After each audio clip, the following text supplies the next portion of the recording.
You know, one of the very first video games I ever owned was Super Mario Land for the original Game Boy. I remember I used to play it for hours, even though, you could probably beat the game in like 40 minutes. It was like entering a whole new world, where anything was possible and any obstacle could be overcome.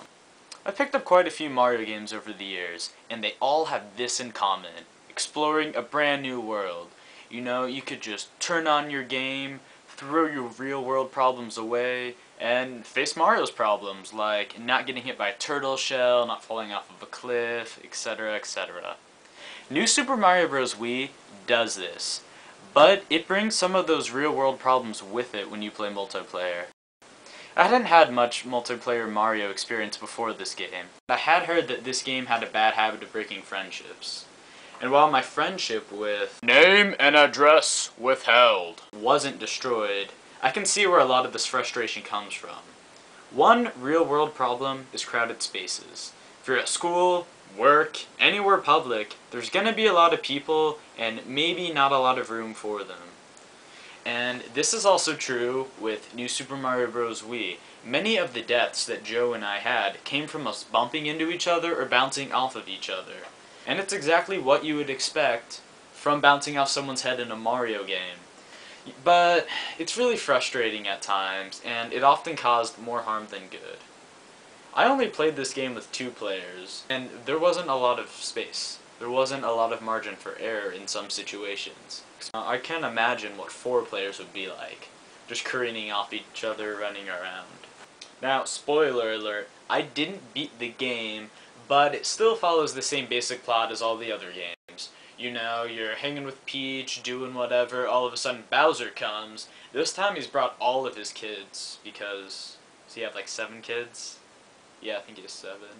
And they're gonna kidnap the princess, and you're gonna have to get him. Now, this game follows that basic formula, but I still think it did a pretty good job of trying to keep it fresh. On the very first level, the very first world, there's these, like, swirly, curving into itself platform things. I don't know, just watch the video, I don't know, it's weird. But, that was a new feature that was kind of cool. The game also added a few new power-ups. You've got the ice flower, where, instead of throwing a fireball, you're throwing an ice ball, and it freezes enemies and blocks. I didn't really like this power-up particularly, just because I felt like it was a lot clumsier than the fire flower. So the fire flower, you throw a fireball, the enemy's dead. But you throw the ice block, and now there's a block of ice that you gotta deal with. You gotta pick it up, you have to shake the Wii remote to pick it up, that was kinda weird, and then throw it. Although in the underwater level, that was kind of cool, how you could float on top of the ice up to get a star coin or something. So that was a cool feature. There's also penguin suits, which the farthest we ever got in the game was the ice world, so we kind of got to see those in play, and they seemed alright. I mean, you could slide around, that's kind of cool. I wasn't particularly impressed, but my favorite new item that they had, was the Propeller Hat. So the Propeller Hat was pretty cool. So you put it on, all of a sudden Mario or Luigi or Toad or whoever, he's got the weird little twirly thing on his head, and you can just shake the Wii remote anytime and he'll just shoot right up.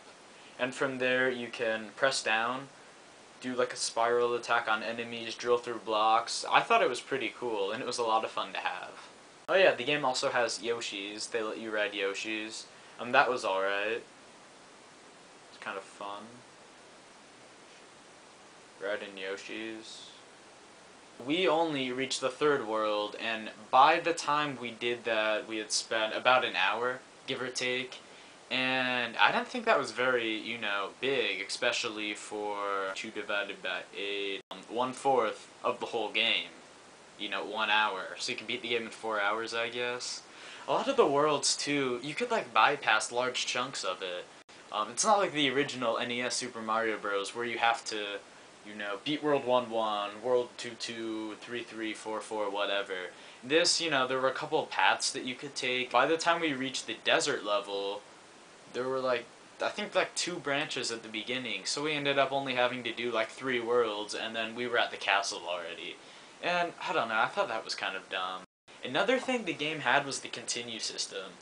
where, you know, you have 1-ups, like a typical Mario game. All of a sudden, you run out of your lives, you die, you have to start over, right? Wrong. In this, once you run out of lives, you use up a continue. The game hands you a continue. It gives you, I don't know, however many more lives, and you can keep going. And if you run out of those lives, oh, well, Mario Santa comes and he just gives you another continue. And I think you can use those indefinitely. We reached a point where Joe, I think he used like maybe 3 or 4 continues, and you know, there's no penalty. I think the last really hard Mario game I ever played was Super Mario Sunshine.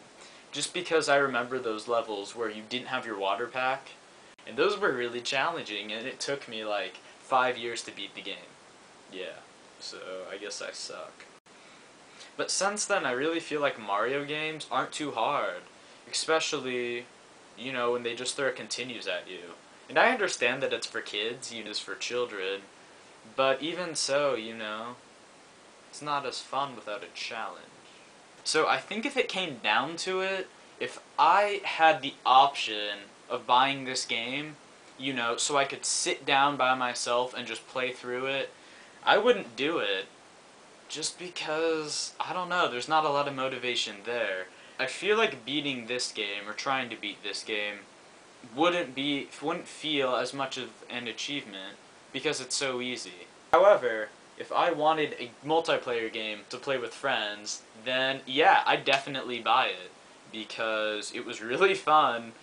If I had to rate it, I'd probably give it 5 rolls of Scotch tape out of 7 musical tuners. Well, if you'll excuse me, I'm gonna play some Super Mario Land. There's not even batteries.